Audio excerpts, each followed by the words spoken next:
Living God ministry प्रस्तुत करते हैं हर दिन प्रभु यीशु के साथ। इस लवसी चैनल की ओर से आप सभी को जय मसीह की। मेरा नाम जैनिस है और आज हम आपके सामने एक बहुत ही सुंदर मैसेज को लेकर आए हैं जो एक विश्वासी की सुरक्षा के बारे में है। जो विश्वासी परमेश्वर को अपना दृढ़ गढ़ मानते हैं और जो विश्वासी परमेश्वर के छाए हुए स्थान में आते हैं उनकी परमेश्वर किस प्रकार से रक्षा करते हैं सारी विपत्तियों से। तो हम देखेंगे भजन संहिता 91, भजन संहिता 91 जो हमें एक विश्वासी की सुरक्षा के बारे में बताता है कि परमेश्वर उनकी कैसे रक्षा करते हैं। तो हम पहली आयत को ले लेंगे, पहली वर्स को ले लेंगे जो कि बताती है हमें, जो परम प्रधान के छाए हुए स्थान में बैठा रहे वह सर्वशक्तिमान की छाया में ठिकाना पाएगा। यहाँ पर हम पहला सेंटेंस, पहली वर्स का पहला स्टेटमेंट, पहला कथन देख रहे हैं, जो परम प्रधान के छाए हुए स्थान में।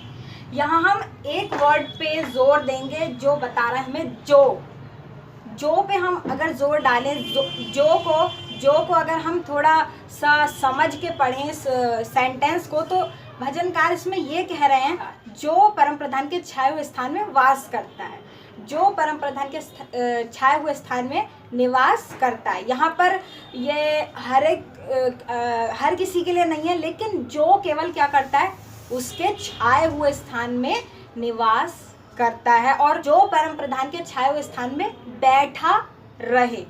ये हर एक के लिए नहीं है, केवल उनके लिए जो बैठा रहे। तो जैसे कि हम इंग्लिश बाइबल में अगर देखें, इंग्लिश में देखें हम, तो ये वर्स इस प्रकार से बताती है, he who dwells in the secret place of the most high. तो ही हु ड्वेल्स जिसका मतलब होता है हिंदी में निवास करना या फिर बैठे रहना। तो निवास इसमें ये नहीं कहा गया है, it didn't say he who dwelt और ही हु विल ड्वेल्ट।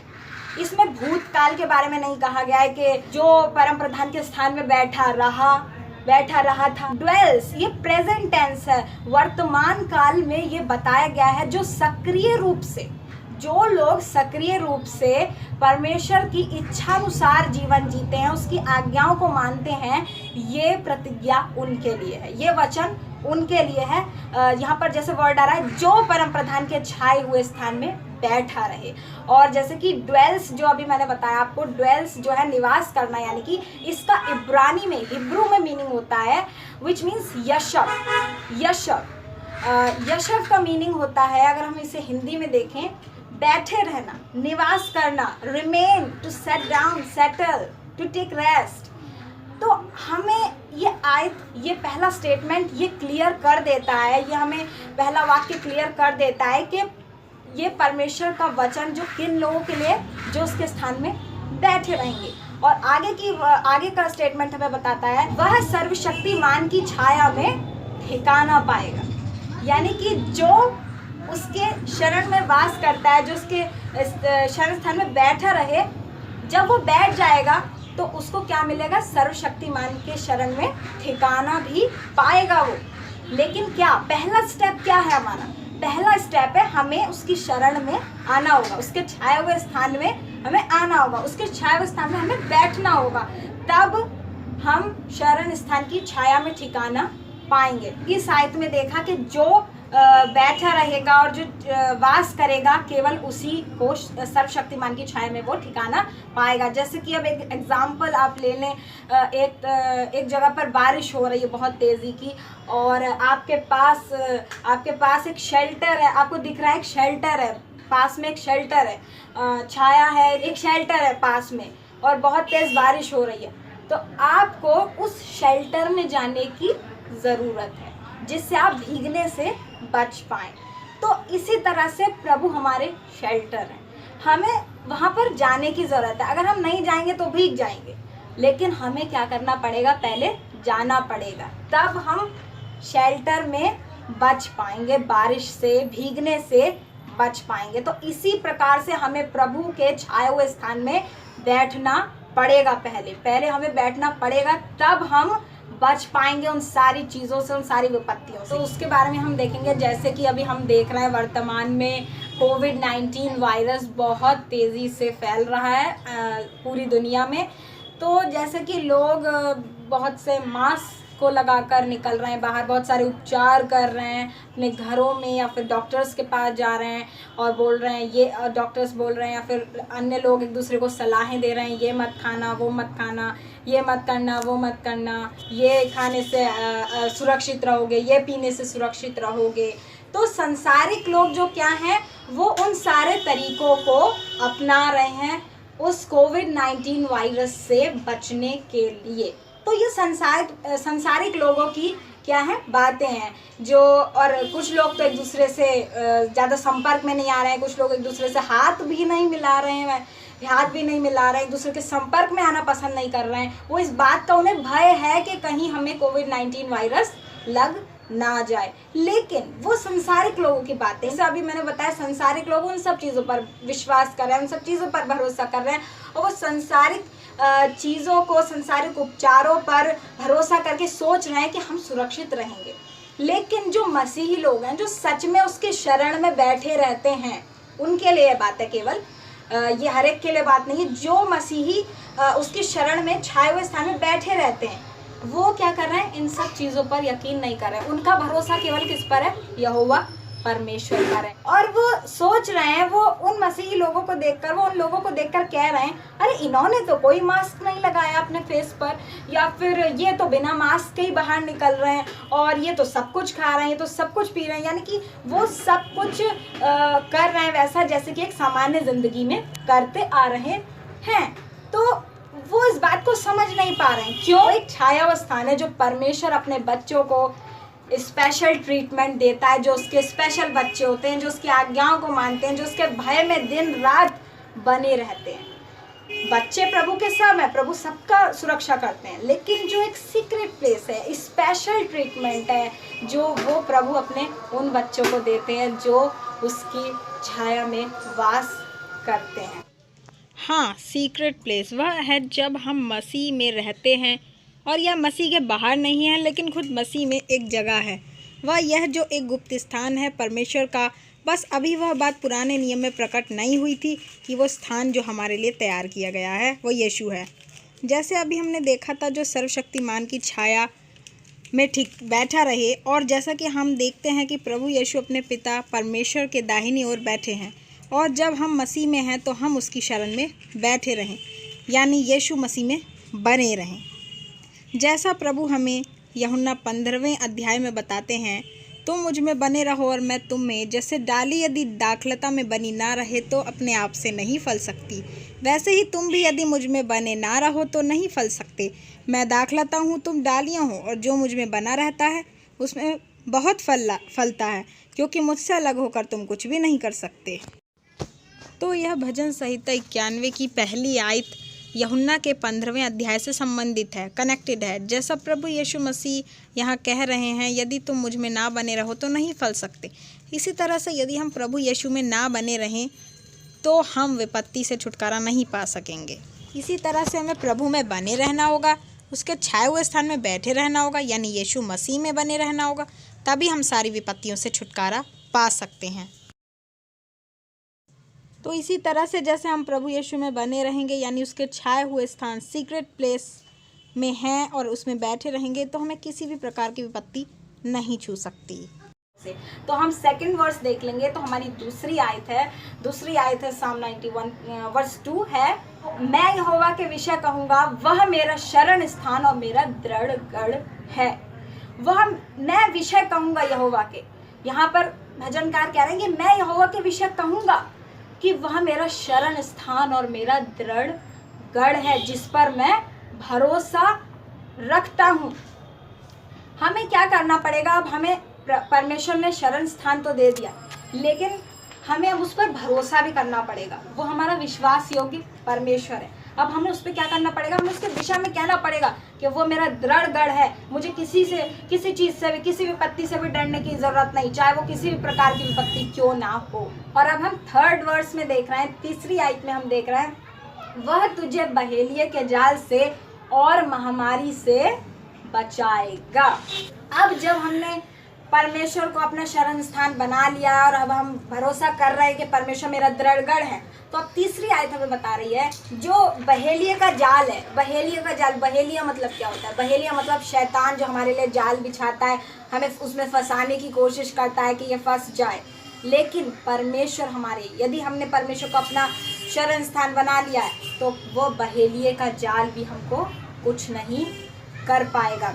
वह बहेलिए के जाल से तुझे बचाएगा और महामारी से भी बचाएगा। महामारी आएंगी तो बहेलिया जाल तो डालेगा, महामारी आएंगी तो, लेकिन हमारा परमेश्वर जब हमने उसे अपना दृढ़गढ़ बना लिया है तो कोई महामारी या कोई बहेलिया का जाल हमें फंसा नहीं पाएगा, कोई महामारी हमको छू नहीं पाएगी, कोई कोविड-19 वायरस, कोई भी किसी भी प्रकार के वायरस हमें छू नहीं सकते हैं, क्योंकि हमने उसको अपना दृढ़गढ़ बनाया है। अगर हम नहीं बनाएंगे दृढ़गढ़, अगर हम उस शेल्टर में नहीं जाएंगे तो भीग जाएंगे, यानी कि तो हम पर शैतान अटैक कर सकता है, बहेलिए के जाल में हम फंस सकते हैं।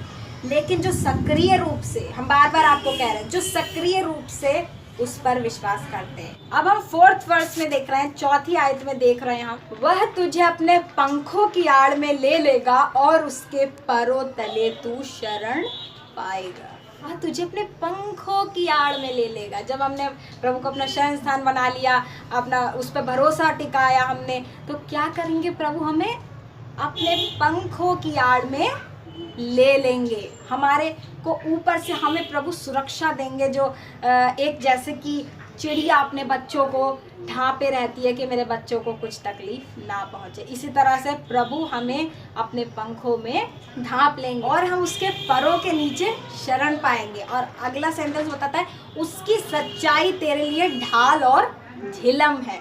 उसकी सच्चाई क्या है?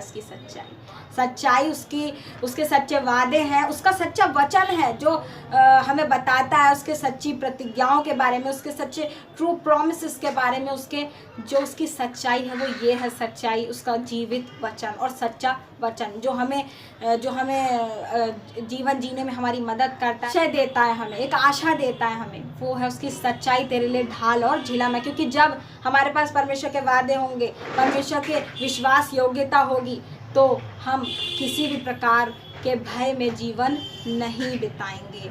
हमारे लिए ढाल और झिलम होगी। जिस प्रकार से ढाल और झिलम जब युद्ध में जाते हैं तो ढाल और झिलम पहन कर जाते हैं सैनिक लोग, तो इसी प्रकार से प्रभु का वचन हमें क्या करता है? ढाल और झिलम की तरह, उसकी सच्चाई क्या करती है? हमें ढाल और झिलम की तरह ढांपे रहती है, वो हमारी ढाल और झिलम है। 5वीं आयत है हमारी, तू ना रात के भय से डरेगा और ना उस तीर से जो दिन को उड़ता है, यानी कि तू ना रात के भय से डरेगा। हम लोग देखते हैं लोगों को सबसे ज़्यादा भय रात में लगता है, सबसे ज़्यादा भय रात में लगता है। अंधकार को दिखाता है, वो शैतानी शक्तियों को दिखाता है, जो शैतान अंधकार में कार्य करता है। उस प्रकार से रात के भय से, हमें दिन के भय से, दिन में हम देखते हैं दिन में भी बहुत सारी महामारियाँ होती हैं, दिन में भी बहुत सारे विपत्तियाँ आती हैं, दिन में बहुत सारी लड़ाइयों को हम देखते हैं। तो प्रभु हमसे कह रहे हैं तुम्हें डरने की कोई ज़रूरत नहीं, तू ना रात के भय से डरेगा और ना उस तीर से जो दिन को उड़ता है।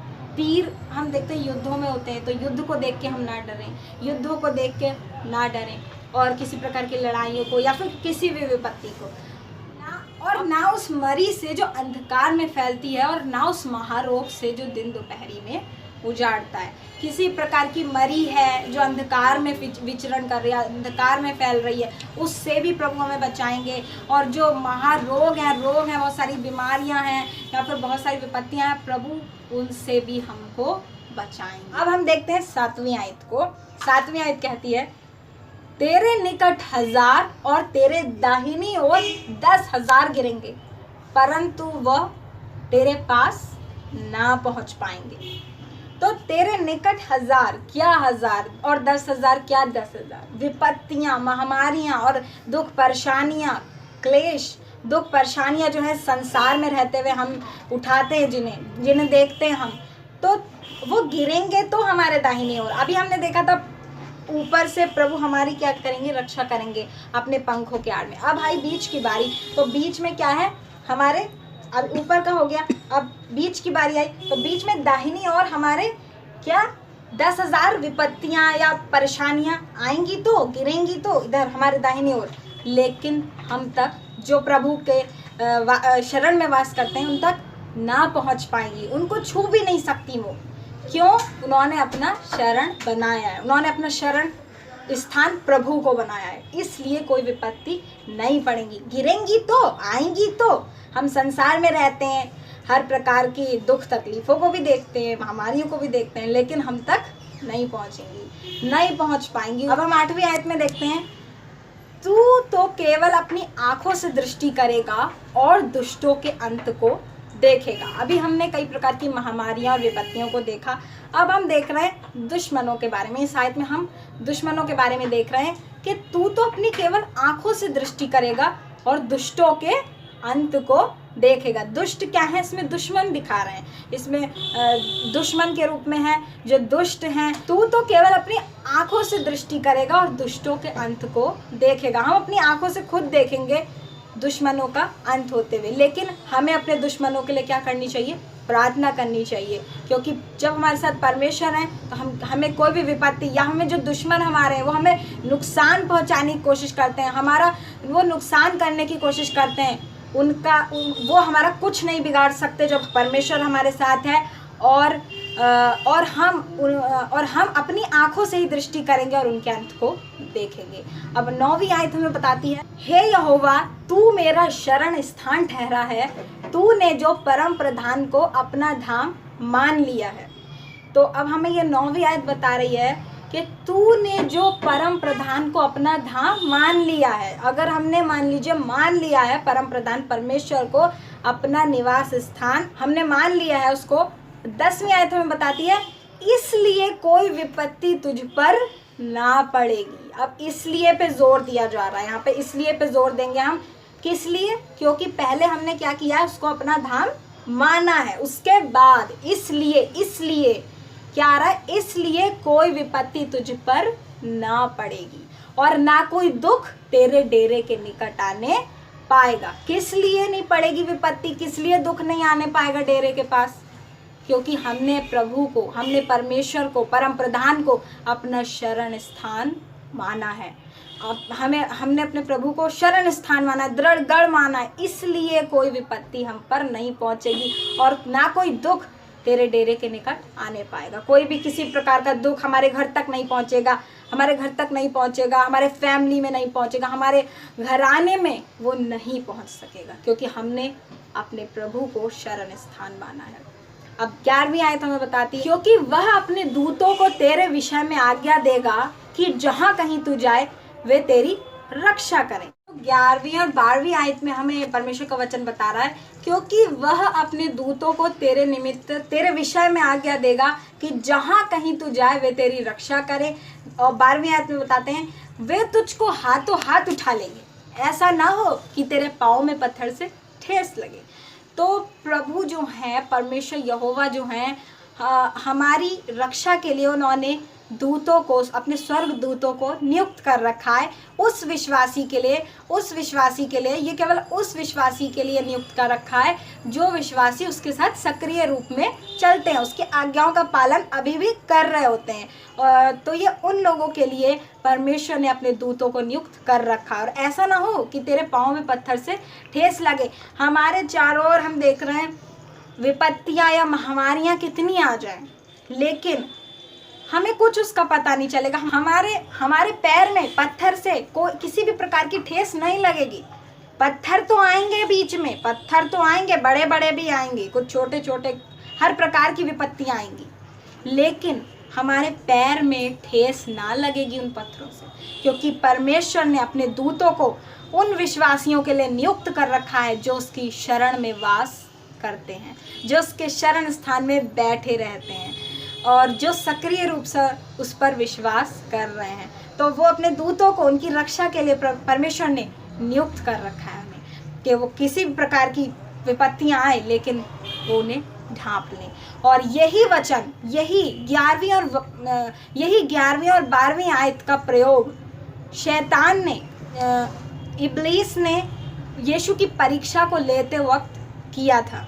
यीशु की परीक्षा लेते वक्त किया था, क्योंकि शैतान भी ये जानता था, शैतान को पूरी बाइबल का ज्ञान है, शैतान ये जानता था कि परमेश्वर अपने धर्मी जनों की क्या करते हैं, रक्षा करते हैं। इसीलिए ये वचन उसने प्रयोग किया था, क्योंकि वो जानता था कि यीशु को बचा लेंगे स्वर्गदूत, धर्मी जन को बचा लेंगे स्वर्गदूत, उसके बच्चों को जैसे कि परमेश्वर ने कहा है बचा लेंगे, इसलिए उसने इसका प्रयोग किया था।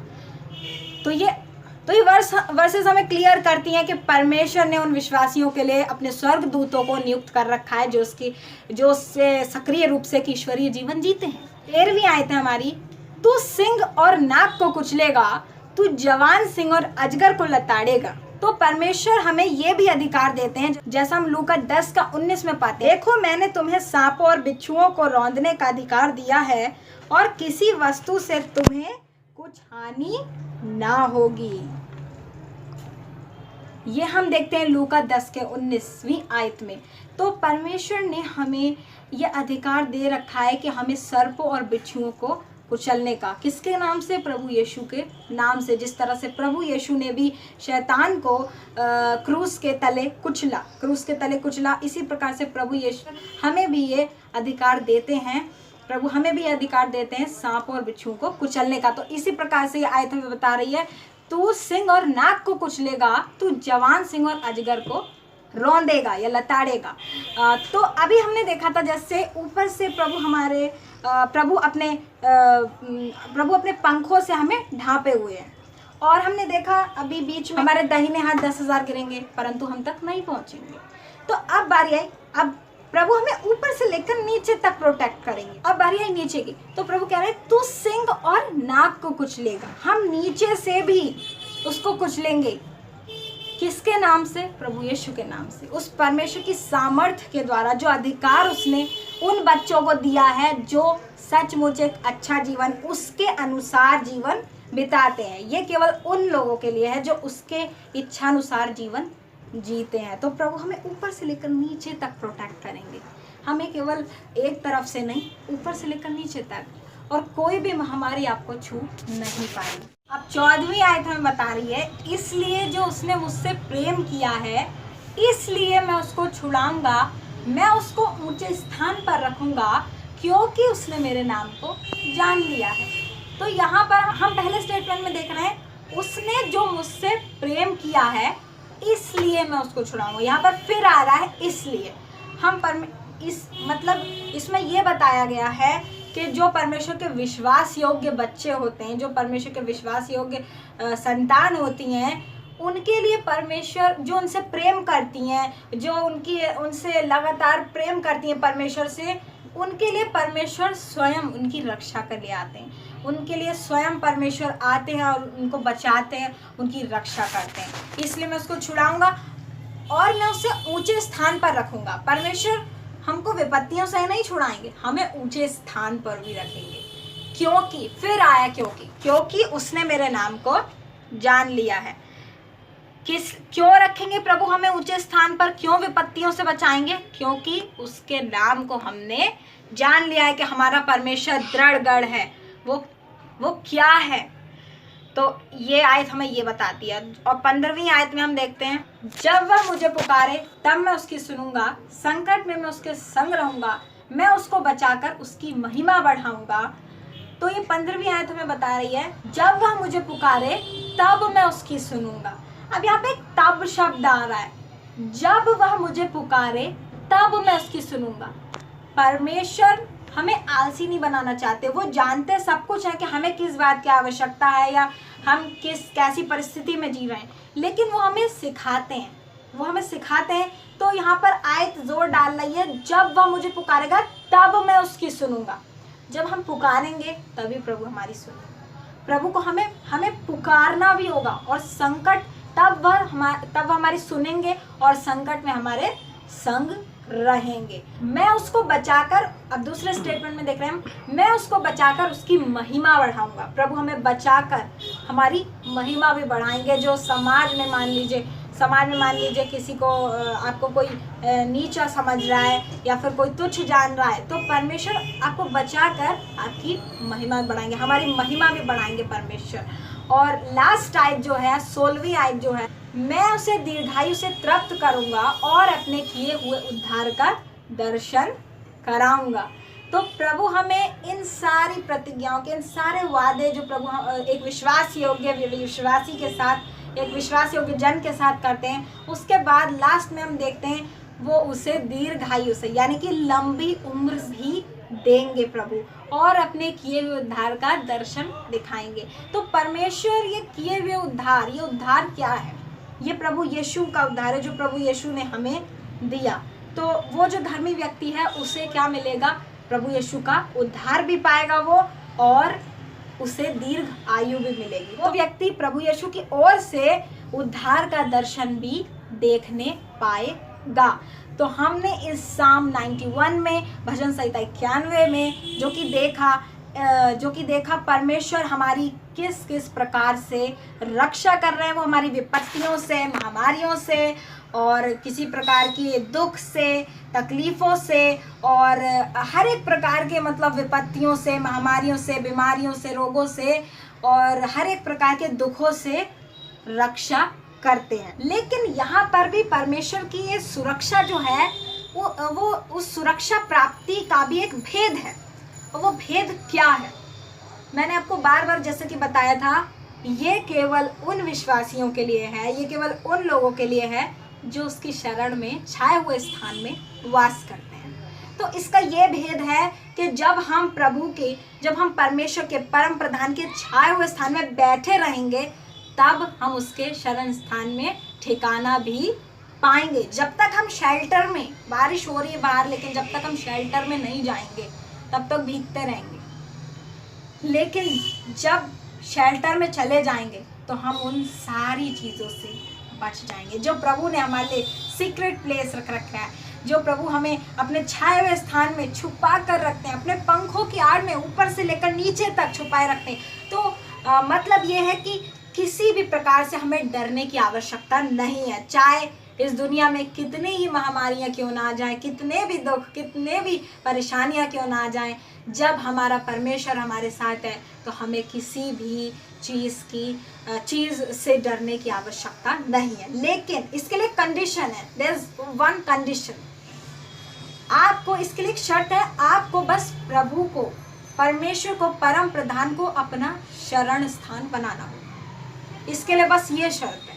उसके साथ निरंतर, ये नहीं कि कभी रुक गए, कभी नहीं, कभी कर लिया प्रार्थना, कभी नहीं, आज पढ़ लिया वचन, आज नहीं, निरंतर। ये उन लोगों के लिए है जो निरंतर उसकी व्यवस्था पर मनन करते रहते हैं, जो निरंतर उसमें बने रहते हैं। प्रेजेंट टेंस, ड्वेल्स, हमने पहले देखा था ड्वेल्स था। ये नहीं जो जिसने छोड़ दिया था, या जो आगे की उम्मीद कर रहा था, नहीं, जो निरंतर प्रभु में चलते रहते हैं, प्रभु की आज्ञाओं का पालन करते रहते हैं निरंतर।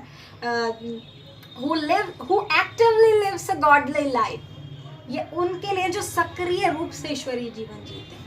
ये नहीं बीच बीच में छोड़ दिया, ये नहीं, निरंतर, ये उन लोगों के लिए है। तो मेरी आपसे यही रिक्वेस्ट है, यही आपसे मुझे उम्मीद भी है कि आप इस वचन को अपने दिल में ज़रूर वास करने देंगे, और परमेश्वर को, अब परम प्रधान परमेश्वर को, जो आपका प्रोटेक्टर है, जो कोई भी हानि, कोई भी महामारी आप तक नहीं पहुंच पाएगी अगर आपने परमेश्वर को अपना शरण स्थान बना रखा है। अगर आप बैठे हुए हैं अब भी, या छोड़ नहीं दिया आपने बैठना, अभी भी बैठे हुए हैं अगर आप, तो कोई भी महामारी, कोई भी वायरस आप तक नहीं पहुंच पाएगा, आपके डेरे के निकट नहीं आने पाएगा, क्योंकि आपने परम प्रधान को अपना निवास स्थान बना रखा है। कोई भी वायरस आपको नुकसान नहीं पहुंचा सकता, कुछ भी आपको हार्म नहीं कर सकता, कुछ भी आपको नुकसान नहीं पहुंचा सकता।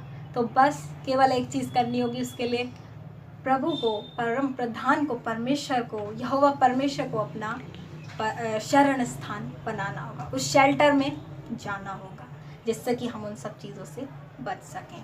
तो गॉड ब्लेस यू। हम उम्मीद करते हैं कि आपको ये मैसेज जो बहुत इम्पॉर्टेंट मैसेज था, आजकल लोग जैसे कि हम देख रहे हैं डर रहे हैं, लेकिन आपको भयभीत होने की बिल्कुल ज़रूरत नहीं है। और जो कि आपने ये खूबसूरत मैसेज देखा उसके द्वारा आपको प्रभु बहुत बहुत आशीष दे। मेरी तरफ से आप सभी को यही दुआ है कि आप परमेश्वर के शरण में वास करते रहें, छाया में, तभी आपको छाया में ठिकाना मिलेगी उसकी, और बैठे रहें उसके शरण में, ताकि आप हर एक हार्म से बच सकें, आप हर एक नुकसान से, हर एक विपत्ति से, हर एक महामारी से बच सकें।